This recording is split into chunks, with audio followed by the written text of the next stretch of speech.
Vida después de la vida.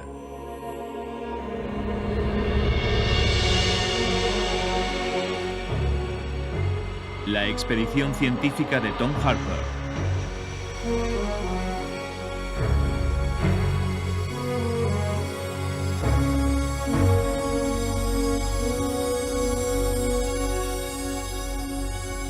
Experiencia en el umbral de la muerte. Al recordarlo, es como si la realidad fuera un sueño y aquello fuera la realidad. Estaba despierta y consciente. Deberían llamarla experiencia en el umbral de la muerte. Yo nunca me había sentido tan viva. Les presento a Pam Najur, una americana normal, extrovertida y luminosa, agente musical y madre de familia con residencia en Atlanta, Georgia. Tras padecer durante años intensos dolores de cabeza, se le diagnosticó un aneurisma cerebral. Ingresó en el hospital para someterse a una operación quirúrgica innovadora y radical, durante la cual vivió algo incomparable en los anales de la experiencia en el umbral de la muerte. Su originalidad no radica en los hallazgos, sino en el seguimiento médico de la operación. Son imágenes del angiograma cerebral de Pam realizado en Atlanta antes de ser operada en Arizona. Aquí vemos la arteria principal que sube desde el cuello y que hemos teñido para que se aprecie en la radiografía. La arteria se curva hacia allí y asciende hasta el mismo cerebro. Aquí se aprecia la gran burbuja que está junto a la arteria y que conforma el enorme aneurisma cerebral que amenazaba la vida de Pam y que el doctor Spetzler extrajo durante la operación.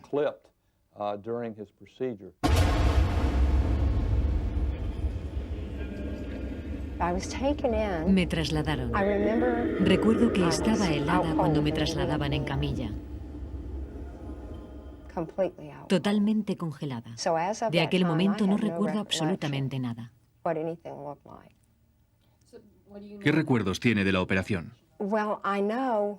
Recuerdo que oí un sonido. Un sonido que era un re en la escala musical. Luego el sonido subió en picado por la escala y salí disparada por la cabeza. Después observé un cuerpo que se encontraba tumbado sobre una camilla. Vi a los cirujanos inclinados sobre el cuerpo. Me di cuenta de que era un cuerpo, mi cuerpo, pero no me relacioné con él. No supe que era el mío, que era yo misma. Suena muy extraño, pero en aquel momento lo sentí así. La operación que se le practicó a Pam consiste en suministrar al paciente anestesia total a través de un tubo endotraqueal. Después se le introduce una cánula en los vasos femorales. Los tubos se conectan ahí, consiguiendo una desviación cardiopulmonar. Luego se enfría su cuerpo hasta una temperatura de 14,5 grados centígrados. En este proceso de enfriamiento, su corazón se detiene, se produce una fibrilación ventricular y luego la parada total. Se le abre la cabeza, descubriendo el aneurisma en la base del cerebro. Entonces se le practica un drenaje que le vacía de sangre la cabeza y su circulación sanguínea se desvía hacia la máquina, que se detiene. Su cerebro no tiene sangre y no hay actividad eléctrica. Al estar conectados los cables, el corazón no late, no respira y su temperatura corporal es de 14,5 grados centígrados. Cumple todos los requisitos para decretar su muerte corporal. Sentí como una presencia y me volví a mirarla. Era brillante y resplandeciente. La sentía muy, muy lejos. Yo parecía estar subiendo por el hueco del ascensor y al final estaba esa luz increíble, resplandeciente, preciosa. Jamás había visto una luz así. Parecía estar viva. Parecía respirar.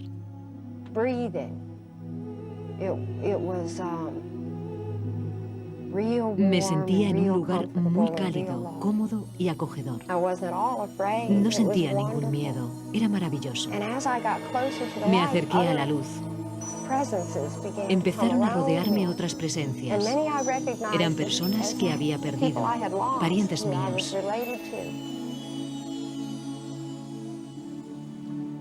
Lo curioso es que mientras que permanece fría, sin sangre en el cerebro, no hay actividad eléctrica. ¿Dónde está Pam? ¿Está muerta? ¿Está viva? Está en el umbral de la muerte. Mientras iba en dirección a la luz, ella se purificaba. Reinaba la armonía. Se hacía líquida, plateada.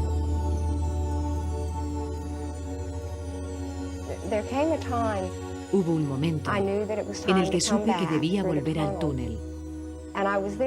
Allí estaba. Y recuerdo que oí una frase de una canción de los Eagles. Puedes despedirte si quieres, pero no lograrás marcharte. Y pensé, qué tortura, es tremendo. Y luego, mi siguiente recuerdo consciente fue el de abrir los ojos y ver a mi familia alrededor. Tom Harper, teólogo, investigador de Rhodes, periodista y escritor, encontró esta historia cuando investigaba para su bestseller Vida después de la vida. Pam Najur es un caso especial, la excepción que confirma y cuestiona la regla. Estaba claramente muerta, clínicamente desconectada, y regresó para contárnoslo. Así que, ¿son los aparatos de medición los que necesitan modernizarse o nuestra idea sobre la naturaleza de la muerte y su significado? Buena pregunta. Cuando inicié los 3 años de investigación que me ha llevado el libro, sabía que no había pruebas ni a favor ni en contra de la existencia de vida después de la muerte. Lo mismo que ocurre con Dios. Concebí mi tarea como la recopilación de pruebas, tanto a favor como en contra, y su ponderación, con la intención de llegar a una conclusión racional, fruto de un cuidadoso análisis. Un planteamiento basado en el sentido común de cualquier ciudadano medio. Si hay algo que aprendimos es su fundamento. No cabe duda de que hoy día el fenómeno central de la investigación sobre la vida después de la muerte radica en la experiencia en el umbral de la muerte.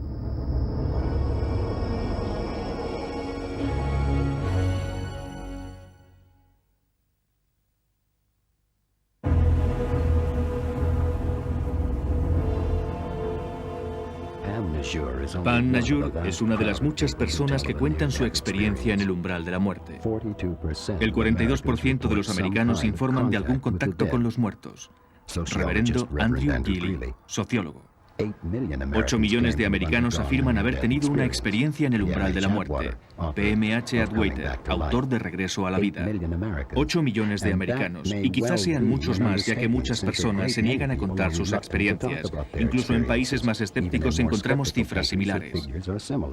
En Inglaterra, el 66% de las enfermeras relataron sucesos místicos consecuencia de sus relaciones personales con moribundos.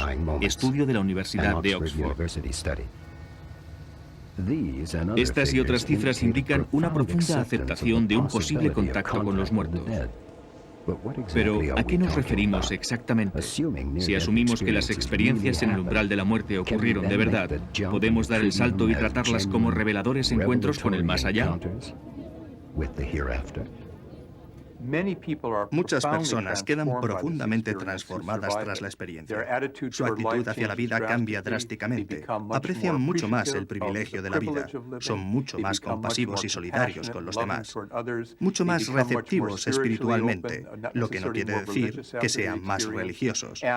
Y algo que es universal es que pierden el miedo a la muerte de manera definitiva, ya que, por lo que a ellos respecta, la muerte no existe. La experiencia en el umbral de la muerte.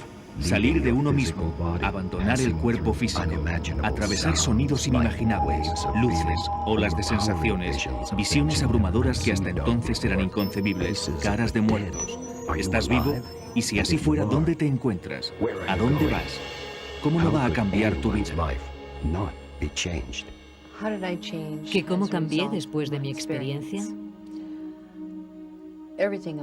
Todo cambió a mi alrededor. Ahora me interesa la gente. Me interesa cultivar el espíritu. Cambié como ser humano. En muchos aspectos era muy agresivo, quería ganar dinero y esas cosas. Me di cuenta de que la ambición materialista es superflua. Estoy decidida a profundizar en el conocimiento de las cosas y sobre todo en el conocimiento de Dios. Tienes la sensación de conocer el universo, de comulgar con él. No es porque seas especial, se debe a que descubres quién eres en realidad. Tuve que afrontarlo, reconocer y aceptar que soy un ser espiritual. Ahora mi prioridad son las relaciones personales, la gente y mi vida personal.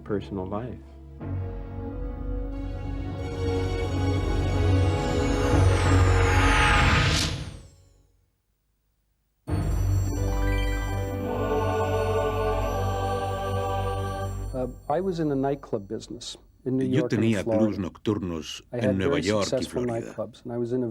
Los negocios iban muy bien y llevaba un estilo de vida muy hedonista y materialista. Me divertía, bebía champán y salía con chicas distintas. Vivía en un mundo perfecto.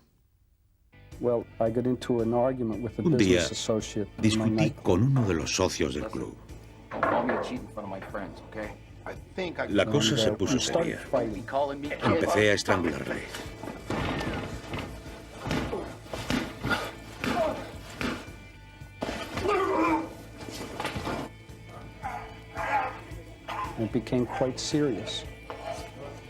Un guardia de seguridad me separó y de repente sentí cómo se me paraba el corazón y dejaba de respirar en ese mismo instante, allí mismo. Sabía que me moría. Pensé, se acabó. Llegó mi hora. Estaba muerto. Oí que alguien gritaba, no hay signos vitales, se nos va.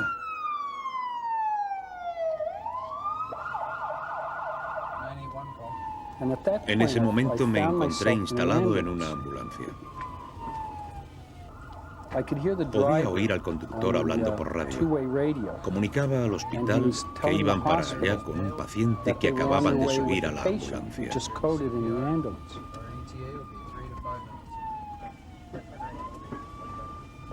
Luego sentí cómo la ambulancia aminoraba para tomar la bifurcación. Cuando volvió a acelerar, salí disparado por encima de la ambulancia.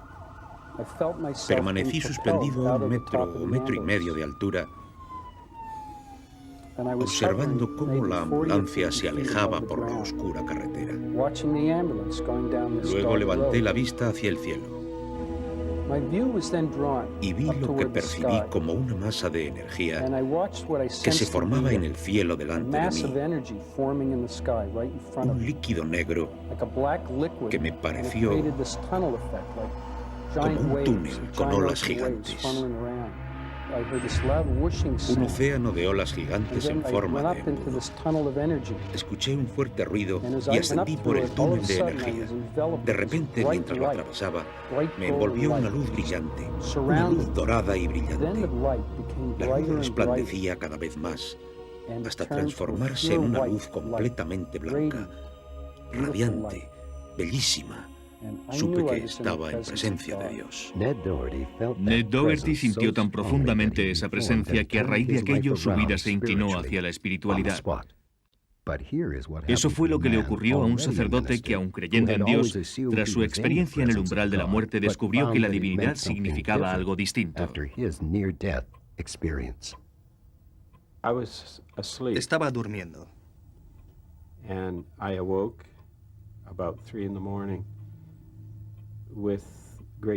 Y un intenso dolor me despertó sobre las 3 de la madrugada.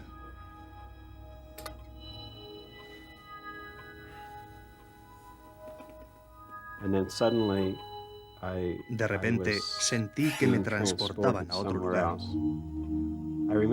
Recuerdo que me volví fugazmente y vi a mi esposa durmiendo en la cama con mi cuerpo.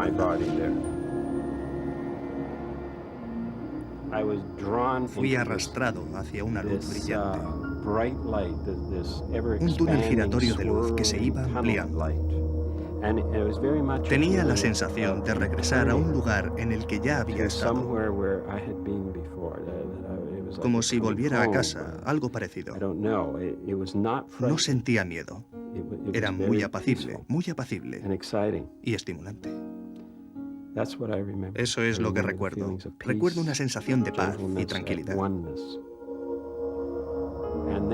Y luego, de repente, estaba de nuevo en la cama, de vuelta a mi cuerpo.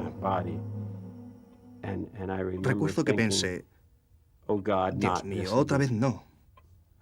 De vuelta en este cuerpo con todas sus limitaciones. También de vuelta con mi esposa, mis hijos, mi perro, mi casa y todas las personas y cosas de las que disfruto en esta vida. Pero había vislumbrado algo muy distinto. Todo lo demás perdió su significado. No pretendo menospreciar a mi familia, pero así fue. Carecía de significado. Nada lo tenía. Ken Martin vislumbró algo distinto. Aquello que sintió fue tan inmenso, tan sobrecogedor, que todo lo demás, su mujer, sus hijos, su vocación, perdieron su significado. Un aspecto sorprendente de la experiencia en el umbral de la muerte es la increíble variedad de personas que la han tenido. Gente de todas religiones, gente sin ninguna fe. Hombres, mujeres, niños, gente buena, mala, rica y pobre, débil y fuerte. En el caso de Ned Dougherty y Ken Martin, se trata de dos hombres totalmente distintos, con experiencias muy similares, de las que extrajeron conclusiones o lecciones muy dispares.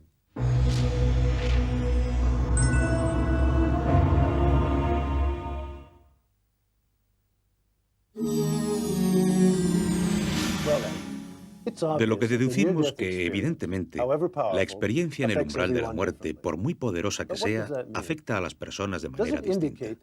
¿Qué significa esto?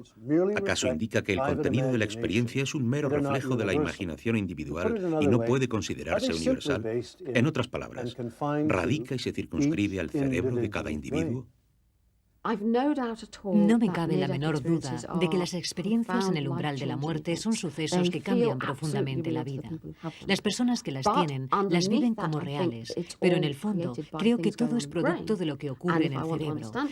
Si quisiera entender lo que pasa en una experiencia en el umbral de la muerte, yo personalmente intentaría averiguar lo que ocurre aquí arriba y no recurriría a pensar que es el alma trasladándose a otro lugar. Considero que es una experiencia importante y real, pero radicada en el cerebro. Tengo la tremenda sospecha de que tanto la experiencia en el umbral de la muerte como la convicción de que hay vida en el más allá están ligadas a la intrínseca actividad eléctrica del cerebro humano y a un proceso que surgió de la propia evolución, al igual que la conciencia del yo. Si el yo hubiera pensado que va a morir, su pánico le habría empujado a dividir sus temores y la evolución del yo habría sido diferente. Hay infinidad de pruebas sobre el cambio que se produce tras la experiencia, pero gran controversia respecto al porqué. Muchos creen que se debe a que conocieron a Dios y cosas así. No estoy de acuerdo. Opino que el aspecto realmente transformador de la experiencia acontece cuando se llega lo bastante lejos como para que el habitual sentido del yo empiece a disolverse. Uno de los aspectos más interesantes de la experiencia en el umbral de la muerte es el efecto cerebral que produce. Actualmente sabemos que algunas neuronas mueren, no todas, pero sí una pequeña subpoblación, lo que significa que el cerebro está conectado microestructuralmente de manera distinta, y la microestructura del cerebro configura básicamente la personalidad. Esos pequeños cambios que acontecen en un lugar preciso pueden ocasionar una profunda transformación que durará más o menos eternamente, y por eso la persona resulta en apariencia distinta. Estas teorías parecen muy razonables desde una perspectiva científica, pero no creo que satisfagan completamente. Prescinden de algunos elementos cruciales. Por ejemplo, no explican cómo una experiencia en el umbral de la muerte puede causar efectos externos computables. Veamos el caso de la doctora Yvonne Keyson. En el año 1979 participé en una evacuación médica en la que acompañaba a una mujer indígena en estado crítico a un gran hospital. Nuestro avión atravesó una ventisca y ambos motores, junto con los filtros de aire, se congelaron. Nos estrellamos contra la superficie de un lago semicongelado.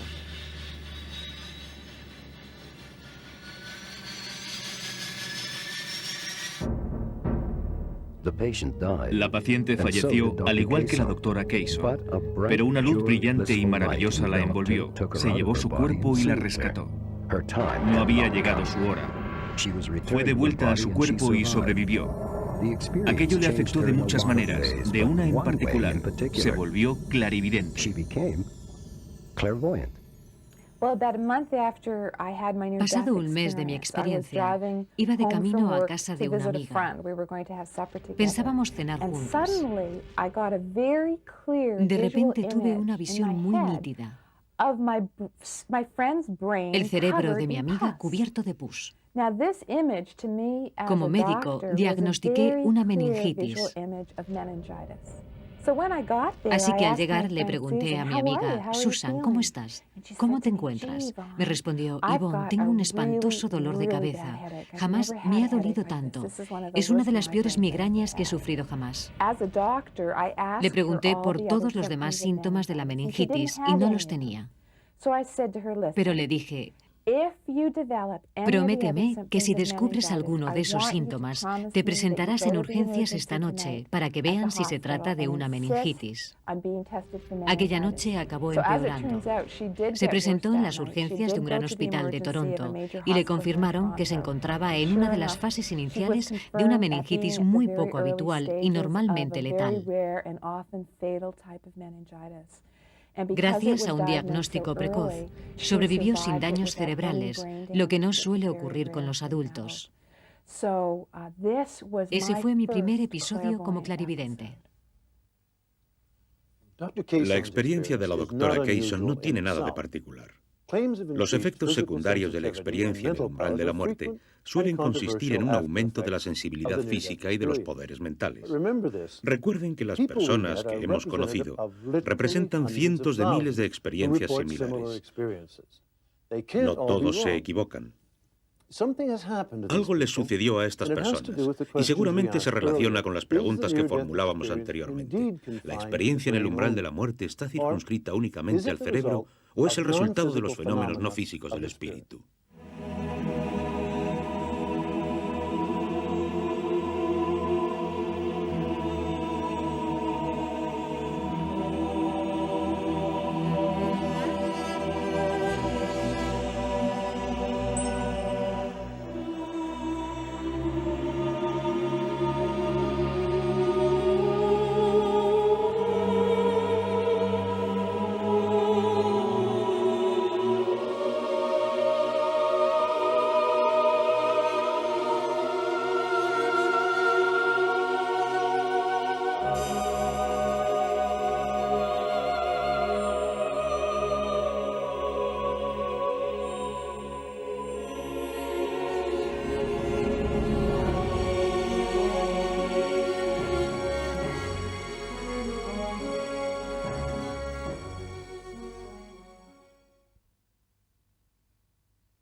Vida después de la vida.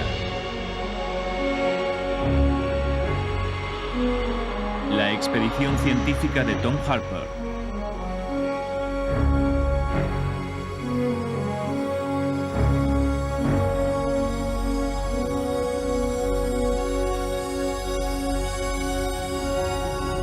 Los niños y la muerte.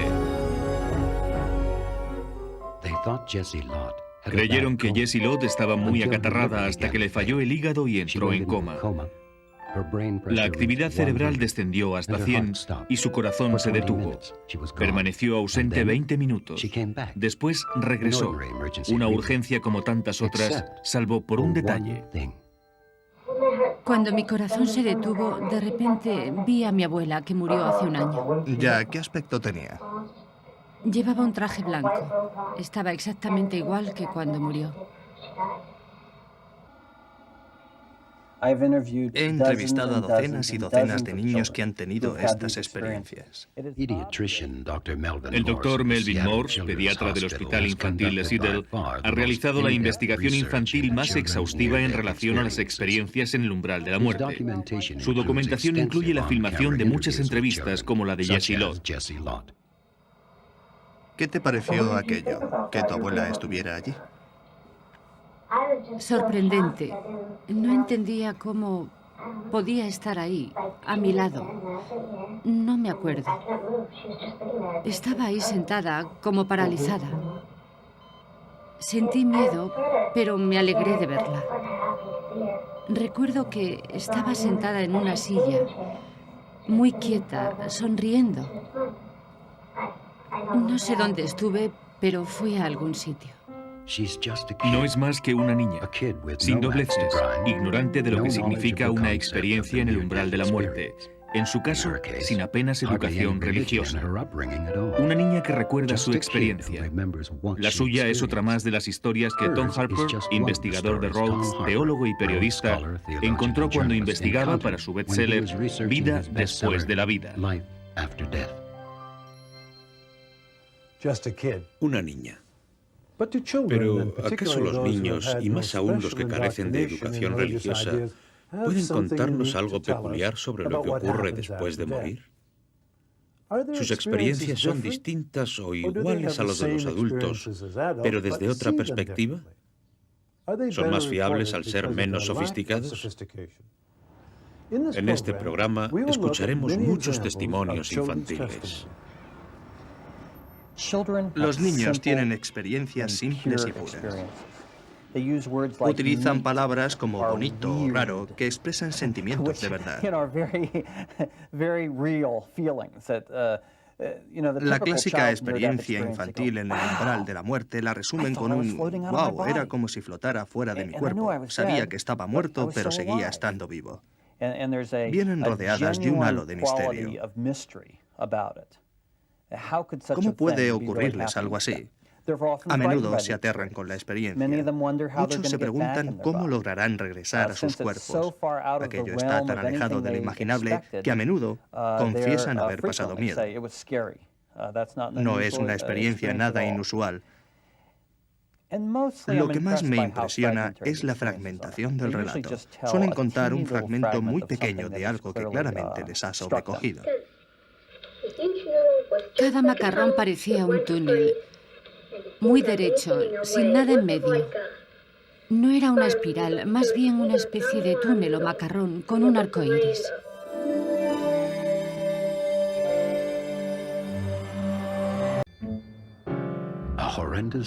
Un terrible accidente en un puente de montaña nevado hundió a Chris Eggleston, de 3 años, dentro de un lago congelado. ¿Tuviste miedo? Sí. Mamá gritaba que nos soltáramos los cinturones. Cuando chocamos, detrás venía un coche con un equipo de esquí. Fue la persona que me salvó la vida. Nos vio tomar la curva. Al girar él, habíamos desaparecido. Así que cogió una linterna y se asomó al puente para ver si nos veía y vio nuestro coche. Tuvo que bucear unas 5 o 6 veces para llegar para poder sacarme. Durante aquel tiempo tuve mi experiencia en el umbral de la muerte. Chris Eggleston es otro típico ejemplo de una experiencia infantil en el umbral de la muerte. Es breve, fragmentada, difícil de entender tanto para nosotros como para él. Empecé a deslizarme por aquel macarrón, que cada vez estaba más cerca. Me caí dentro. Se parecía mucho a un arco iris. Y luego al fondo había un muro con pequeños con 2 pequeños túneles que conducían hasta un paraíso animal o humano. Estaba dentro del coche que se inundó. Casi se ahoga. Contó que de repente todo se volvió negro. Salió de su cuerpo y se sorprendió de verse allí. Pensó que podía aprender a nadar o flotar en el aire. Fue a un lugar que llamó el paraíso humano y luego decidió regresar a su cuerpo. Lo más curioso es que dice estar dentro de un macarrón hasta que se da cuenta de que los macarrones no tienen arcoíris y decide que debía ser un túnel. Las experiencias infantiles presentan rasgos comunes como son túneles, luces, experiencias sobrenaturales que pueden concebirse en términos cerebrales. No son visiones elaboradas como las de los adultos. Los niños no tienen muchas referencias, han vivido poco tiempo. Ven personas vivas y muertas, ven a sus mascotas, sus seres queridos de manera diferente a los adultos, con lo que se confirman mis suposiciones que la experiencia infantil es distinta. No debemos olvidar que muchos niños, sobre todo en América, están expuestos desde muy pequeños a una gran propaganda religiosa. Oyen hablar del cielo y del infierno, de ángeles, de todo eso. Muchos de los ángeles que describen son parecidos a los dibujos que se ven en las tiendas religiosas, con alas y esas cosas. Así que muchos detalles reflejan sus propias expectativas, igual que los adultos. Así que no logré distinguirlos y empecé a flotar por el paraíso animal. Luego me tropecé con esas flores enormes. Y dentro me encontré con una abeja que era tan grande como yo cuando tenía 3 años. Y le gusté porque me dio un trozo de pan. Sus padres no tenían fe religiosa. No se encontró con alguien que fuera Dios.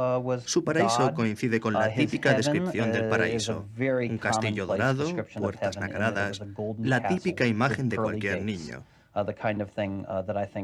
Cuenta que tenía una abeja zumbona como ayudante. Ella le acompañó en su aventura. En otras palabras, un niño más religioso describiría la clásica imagen de unos ángeles guardianes que le acompañan. En este caso, era una abeja zumbona, una imagen nada religiosa, lo que concuerda con su educación laica.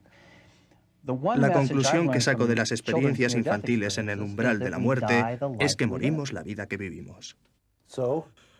Al parecer, morimos la vida que vivimos. Las mismas imágenes que te reconfortan en vida, te reconfortan en la muerte. ¿Cómo te sentías al verla? Sentí miedo, pero me alegré de verla. ¿Te alegraste? Ya.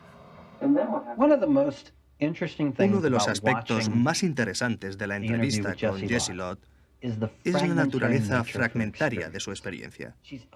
Es evidente que el suceso le ha impresionado enormemente y no llega a entenderlo del todo.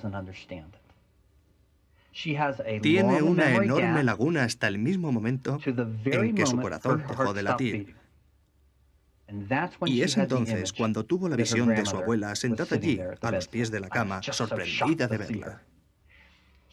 Tenía la sensación de haber ido a algún lugar y haber regresado. Y luego, después de este pequeño recuerdo localizado en el umbral de la muerte, vuelve a tener otra laguna. No cuenta una historia coherente. No colma todas esas lagunas. No encuentra una explicación lógica o racional para todas aquellas cosas sorprendentes. En su lugar, simplemente nos cuenta lo que vio y lo mucho que le impresionó.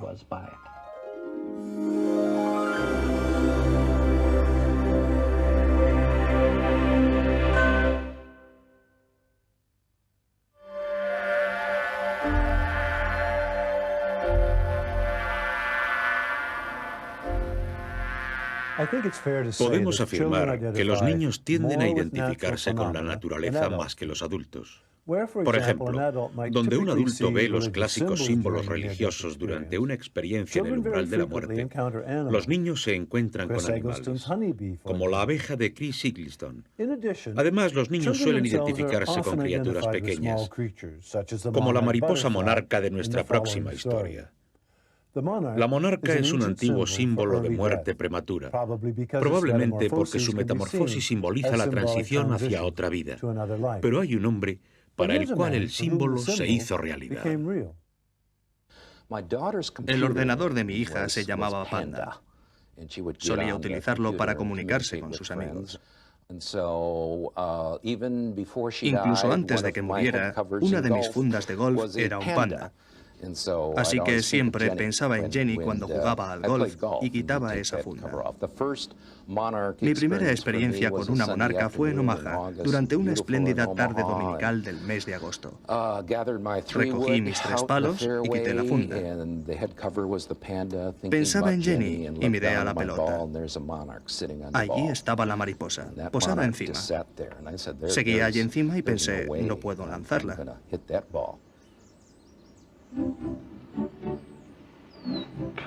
Tras varios minutos,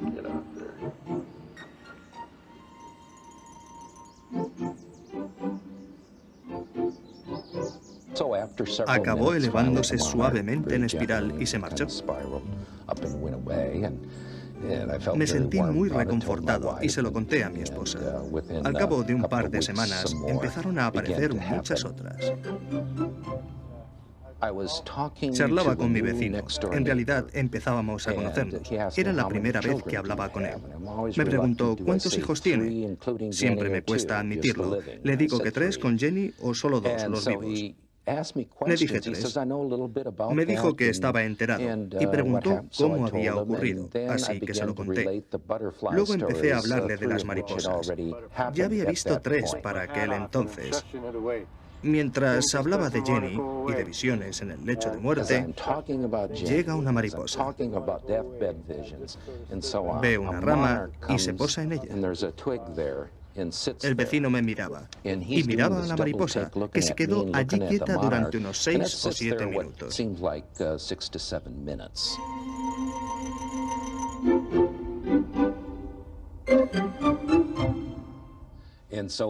Para mí, no sé qué significará para otras personas, pero para mí significa que mi hija sigue acompañándome.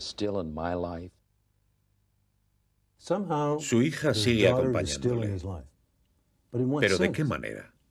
¿Encarnada en la mariposa o en sus recuerdos? ¿Podemos sacar alguna conclusión sobre la vida después de la muerte? Hay muchos padres que así lo creen. Y además hay estudiantes e investigadores en este campo que suelen encontrarse con historias de niños fallecidos que regresan para ayudar a sus seres queridos. Entrevisté a un hombre que tuvo una hija que pasó 18 meses luchando contra un neuroblastoma. Se había recuperado multitud de veces. Un día charlaba con su padre. Estaba muy preocupada por lo que iba a suceder y le dijo, «Papá, ¿sabes por qué mejoré 3 veces?»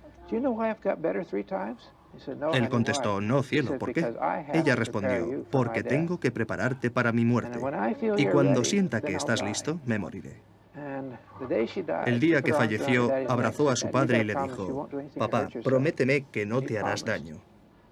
Él se lo prometió, pero el dolor y la angustia eran tan intensos que al cabo de 3 días el padre pensó seriamente en suicidarse. Pero escuchó su voz, «Papá, recuerda que me lo prometiste». Y él me confesó, «Aunque seguí sufriendo intensamente, nunca volví a contemplar seriamente la posibilidad de suicidarme». ¿Una alucinación? Quizá. Cuando alguien muere, siempre se marcha rodeado de un halo de misterio. Ese fenómeno es mucho más profundo cuando se trata de un niño. Quizá un niño inspire mayor compasión, pero el misterio envuelve a todos los que le rodean. Encontramos infinitas anécdotas, pero Emily Dickinson lo expresó mejor que nadie.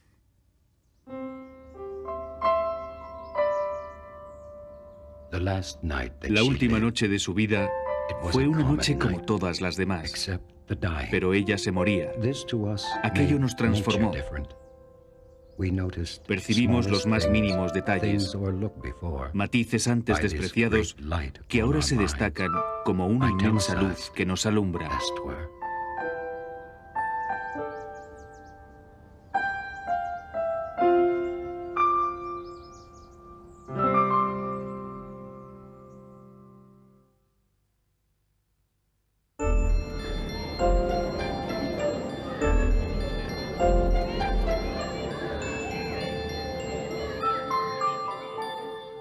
El doctor Morse ha sacado como conclusión que los niños no temen a la muerte.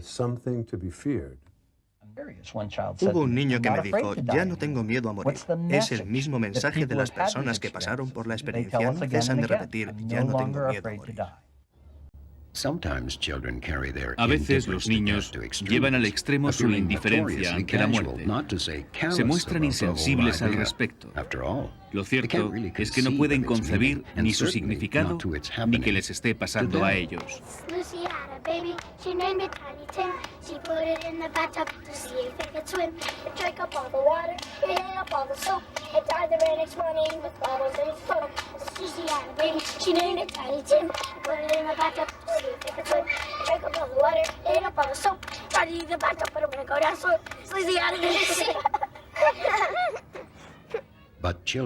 Pero los niños no solo tienen experiencias en el umbral de la muerte, también se mueren.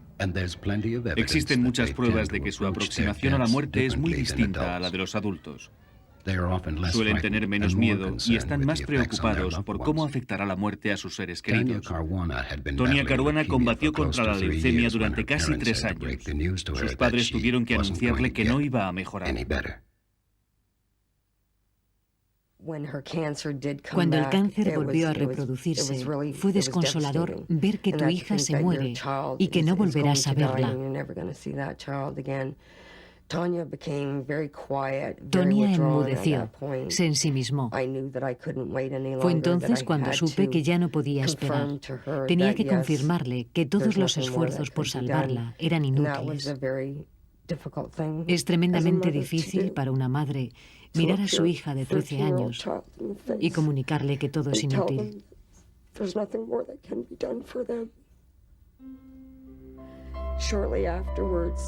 Al rato, bajé para descansar y me desahogué llorando. Cuando regresé, no estaba en su cuarto. La encontré en la habitación de un pequeño de 5 años. Le estaba explicando lo importante que era tomar la medicación, porque ella había pasado aquello mismo. Pensé, vaya, una niña que acaba de enterarse de que se muere y se dedica a ayudar a los demás.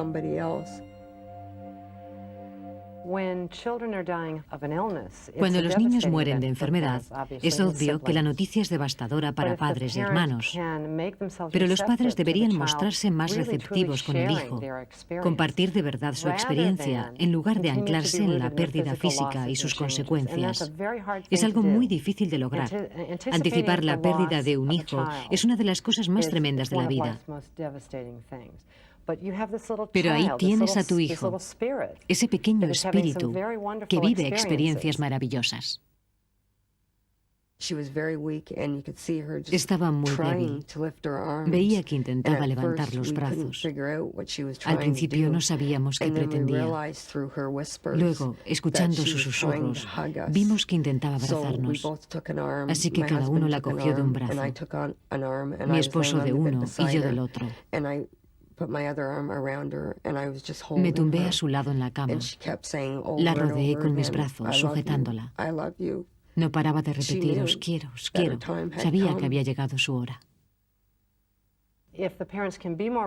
Si los padres fueran más receptivos respecto a dónde está de verdad su hijo, no me refiero al cuerpo, en eso radica la diferencia, recibirían el consuelo de que el niño no está solo, que vive una aventura maravillosa, no tiene miedo, no sufre. Siendo receptivos, conseguirían ayudarles tremendamente en el viaje que van a emprender. Les ofrecerían una gran serenidad.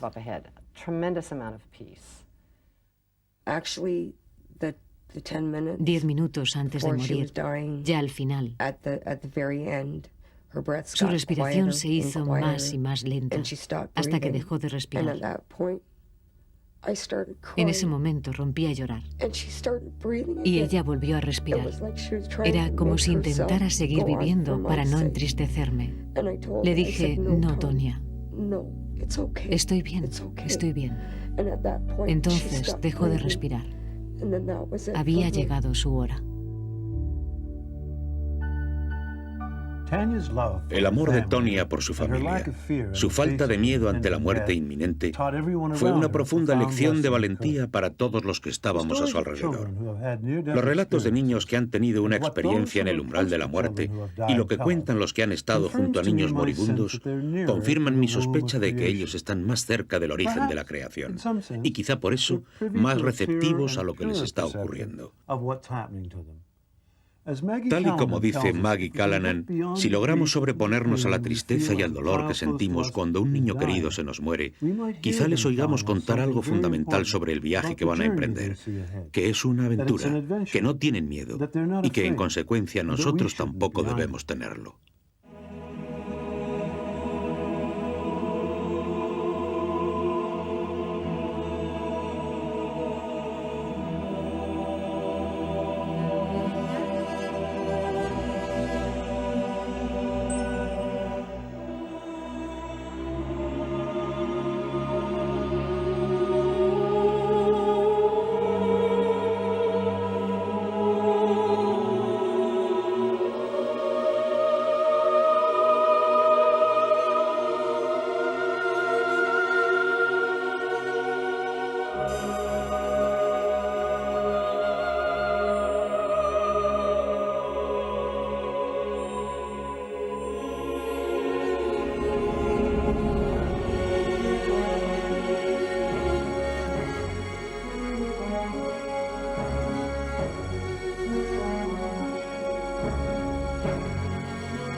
Vida después de la vida. La expedición científica de Tom Harper.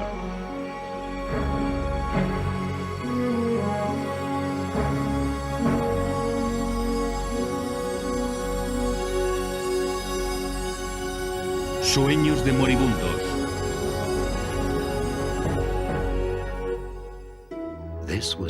Este es el sueño que tuvo en el hospital una mujer moribunda.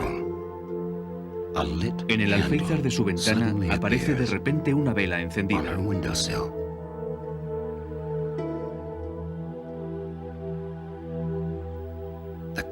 La vela se apaga. Una oscuridad aterradora, sofocante, espesa, lo inunda todo. La vela vuelve a encenderse, pero al otro lado de la ventana.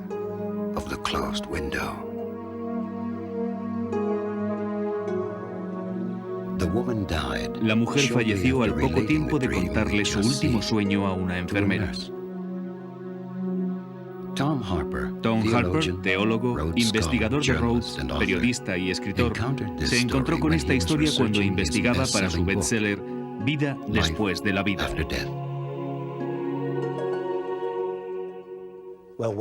¿Qué conclusión sacamos? ¿Qué significaba el sueño? Alguna significación tendrá. Se trata de un último sueño. La última manifestación de su inconsciente en este mundo. Según la doctora Marie-Louise von Franz, eminente psiquiatra y analista que estudió unos 10.000 sueños de moribundos, su significado es que esa luz, la clásica metáfora de la vida, del ser humano se extingue, pero milagrosamente vuelve a encenderse al otro lado. En otras palabras, el espíritu parece sobrevivir. Este sueño ilustra a la perfección lo que de verdad creía el gran psicoanalista y mentor de la doctora von Franz, Carl Jung.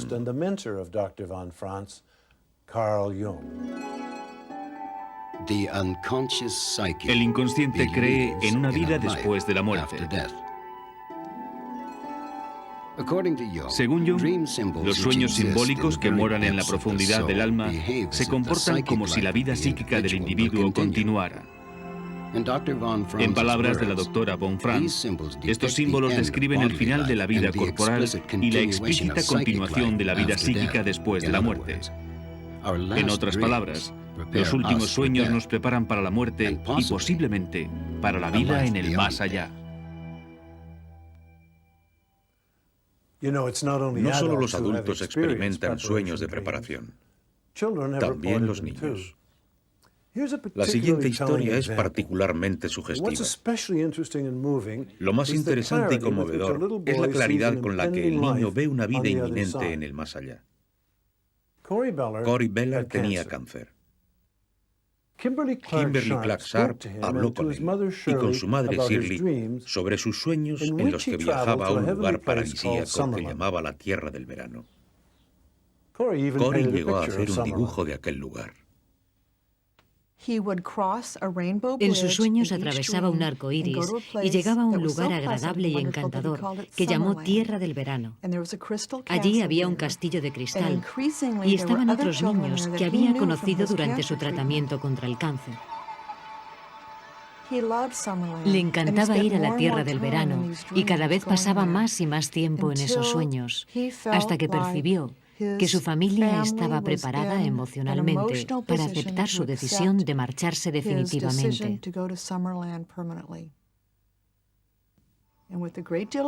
Con gran determinación se lo anunció a los médicos. Esto sucedió en un hospital infantil de Seattle. Los médicos apoyaron su decisión de suspender el tratamiento. Se había sometido a 7 sesiones de quimioterapia, meses y meses de tratamiento. Había sufrido terriblemente, ya no soportaba más. Quería irse a la Tierra del Verano. Así que dijo: doctores, estoy listo para morir. No quiero pasar por más tratamientos. Ellos aceptaron. Le mandaron a casa y murió en brazos de su mamá el día de la madre.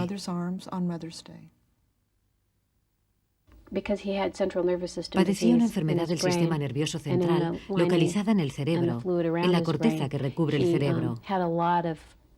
Eso le provocaba muchas convulsiones y espasmos. Siguió con la respiración asistida todo el tiempo y estuvo coherente hasta el final. Intentaba mantener conversaciones con mi amiga, Shirley, que nos acompañaba. Ella estaba tan fascinada como yo. Ninguna de las dos había estado nunca con un moribundo, con alguien que se está muriendo. Él no tenía miedo, ningún miedo en absoluto. Veía la Tierra del Verano como un lugar real. No era ni un sueño, ni un espejismo. Para él era un destino real. Todos los que morían iban a parar allí. Algún día, cuando muriéramos, nos reuniríamos con él.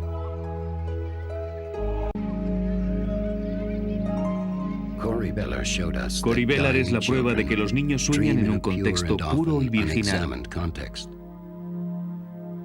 Pero los adultos suelen buscar el significado de estos últimos sueños.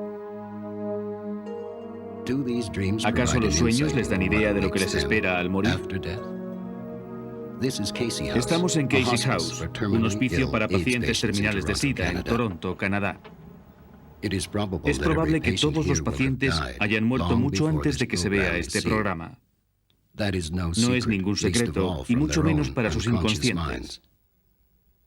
Yves Benoit, un dramaturgo de 37 años, nos contó sus sueños y la interpretación que hace de ellos.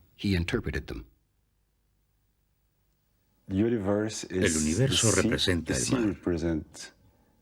El mar representa...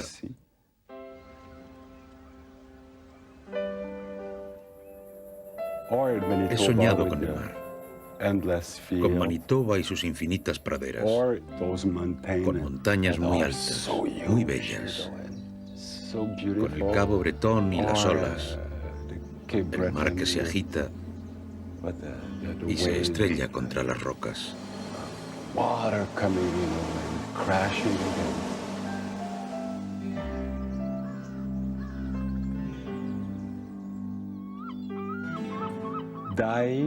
Morir significa regresar al universo, sin tener que hacer concesiones, sin ganárselo a pulso.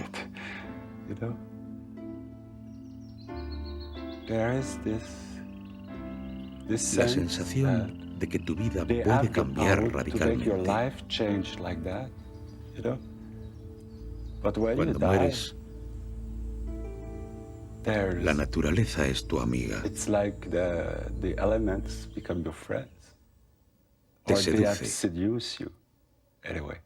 Lo cierto es que no sé si es tu amiga o tu enemiga, pero lo que sí es seguro es que regresas a ella. Yves regresó a la naturaleza de sus sueños 2 semanas después de esta conversación. Douglas Graydon, capellán de Casey House, ha visto a muchos como Yves y ha escuchado sus sueños. Ahora sé que la llegada de la muerte es mucho más suave de lo que había imaginado. Ya sé que hay una tremenda controversia sobre si el cuerpo humano, fisiológicamente hablando, produce hormonas u otro tipo de sustancias para aplacar el dolor de la aproximación de la muerte. No sé si lo suscribo totalmente, no estoy seguro. He aprendido que la llegada de la muerte puede ser muy suave, algo muy reconfortante, en lugar de ser algo aterrador.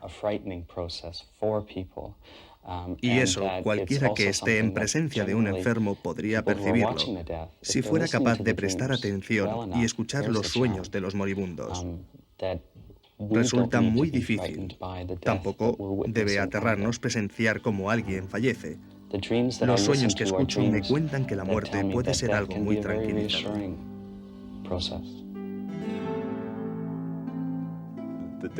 La pregunta me da risa. ¿Que si creo en la vida después de la muerte? Por supuesto que creo en la vida después de la muerte, al igual que creo en el viento y en el sol. Claro que creo en la vida después de la muerte.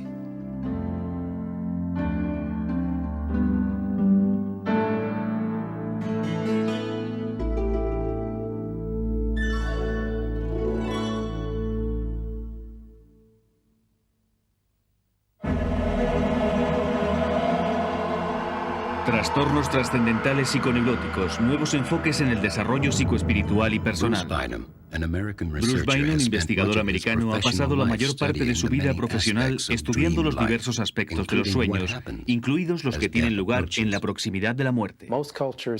La mayoría de las culturas tienen una gran variedad de formas para indicar la aproximación de la muerte. La muerte es ineludible. No hay ser vivo que no llegue a morir algún día.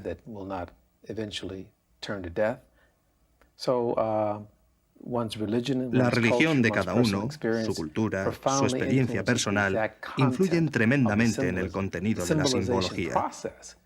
El proceso de simbolización es un proceso universal, pero el contenido de los símbolos es distinto. Si eres católico romano, manejas una serie de símbolos o imágenes. Si eres budista, manejas imágenes distintas a si eres hindú o islámico. Y así sucesivamente.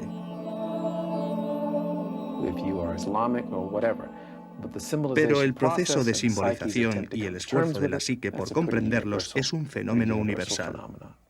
El cuerpo y la mente no van por caminos distintos, pero la psique empieza a separarse en cierta forma del cuerpo físico y dirige su atención hacia regiones más profundas del alma humana, hacia su propia psique.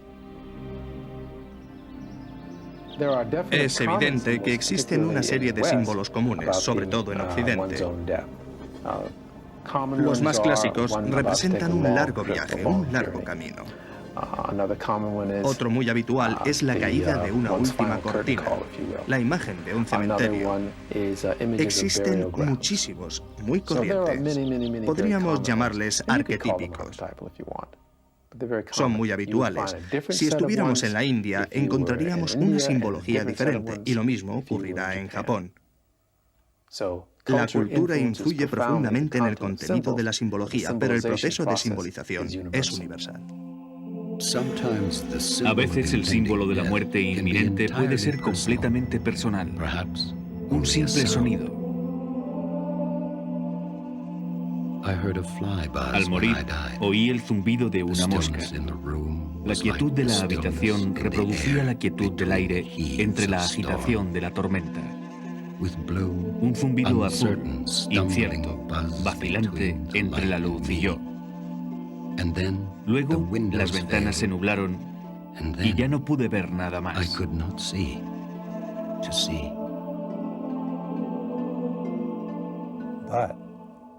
Sean símbolos tradicionales o personales, las preguntas son las mismas. ¿Es una información real expresada simbólicamente?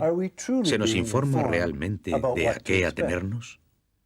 Maggie Callanan es enfermera de terminales y cofundadora de Sombras del Arco Iris, un taller destinado a replantear nuestro trato a los moribundos.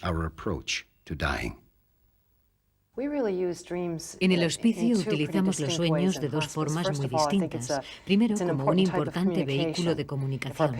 Si nuestros pacientes sueñan, les pedimos que nos cuenten sus sueños. Vemos si son recurrentes, si hay una pauta que se repita sueño tras sueño una y otra vez. Algunos sueños pueden desarrollar un tema.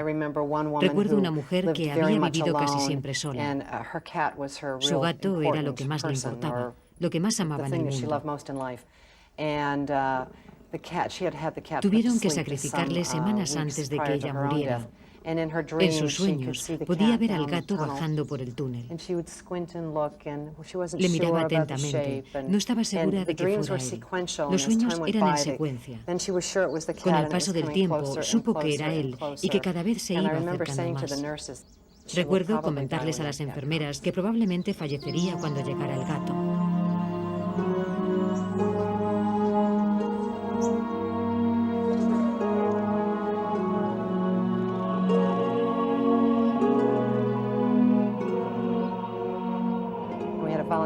Sentamos a una voluntaria a su lado para que no estuviera sola.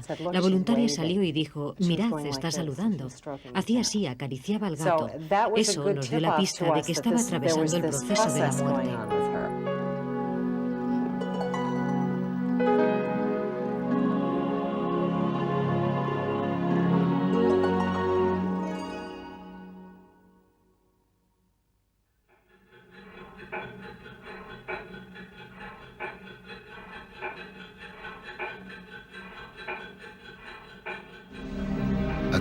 Un gato, una mosca, un reloj que se detiene, otra persona. Cualquier objeto, cualquier persona puede ser el portador de las últimas noticias.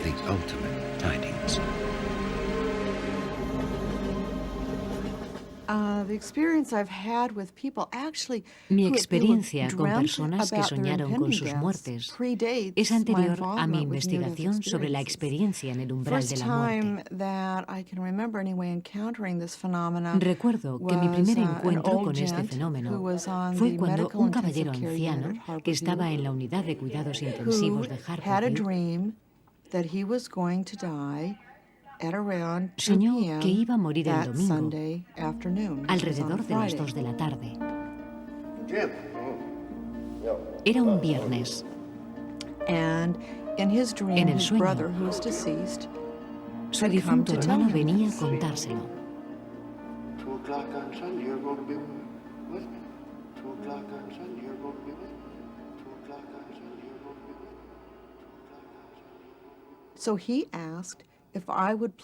Así que me pidió que viniera a despedirme el domingo por la mañana. Por supuesto, le dije. Pensaba acudir solo para asegurarle que no se moriría. La verdad es que había ido mejorando progresivamente.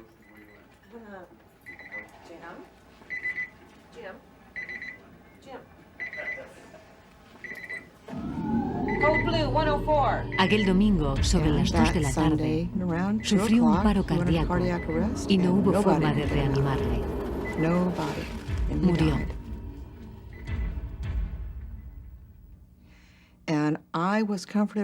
Yo me consolé pensando que su hermano había vuelto para llevársele.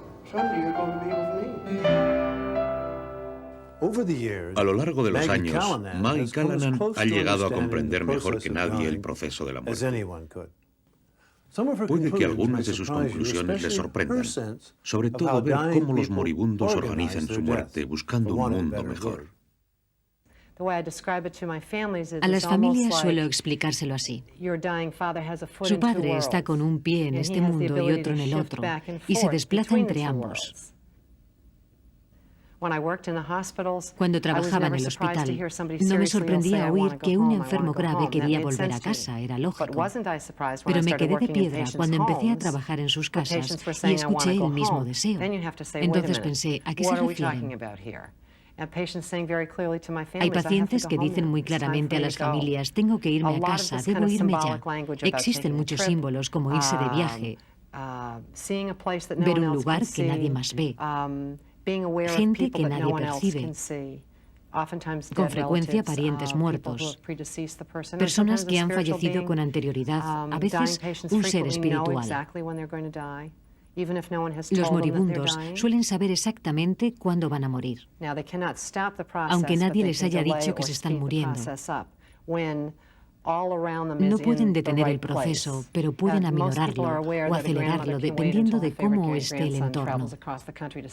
La mayoría de las personas saben que una abuela puede esperar a que su nieto preferido atraviese el país para despedirla, pero se pasa por alto que el moribundo mande a la familia a casa, quizá desde el hospital.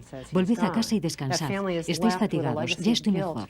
La familia vuelve a casa y a la media hora recibe una llamada de la enfermera comunicando el fallecimiento. Los familiares heredan un sentido de culpa que les destruye y les hiere.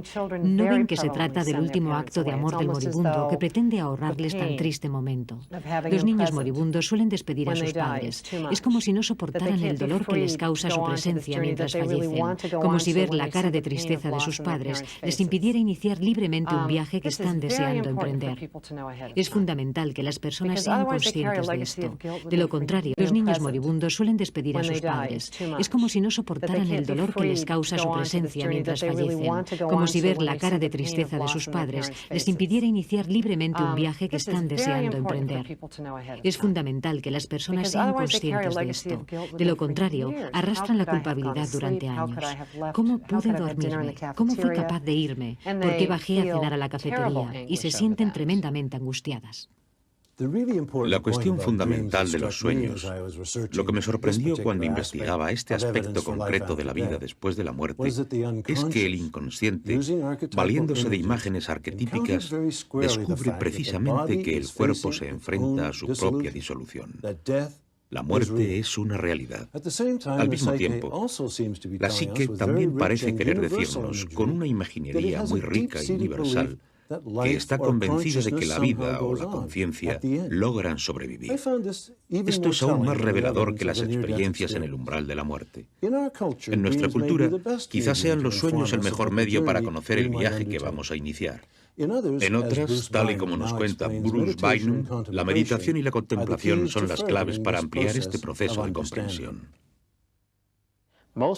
Casi todas las culturas tienen una tradición muy variada en su atención al moribundo. Las tradiciones del África Occidental a veces celebran ceremonias. La tradición hindú desvía la atención del mundo exterior y se concentra en el interior. La mayoría de las culturas tienen alguna tradición. Por desgracia, la occidental es la única cultura del mundo sin tradición. Por eso estamos tan desamparados respecto a la muerte. En nuestra búsqueda de otras cosas, descuidamos el arte de morir. El arte de morir complementa el arte de vivir. Ambos tienen que ver con una transformación, con la sabiduría. Hay mucho que aprender en el proceso de la muerte. Es deseable estar conscientes cuando nos llega la muerte.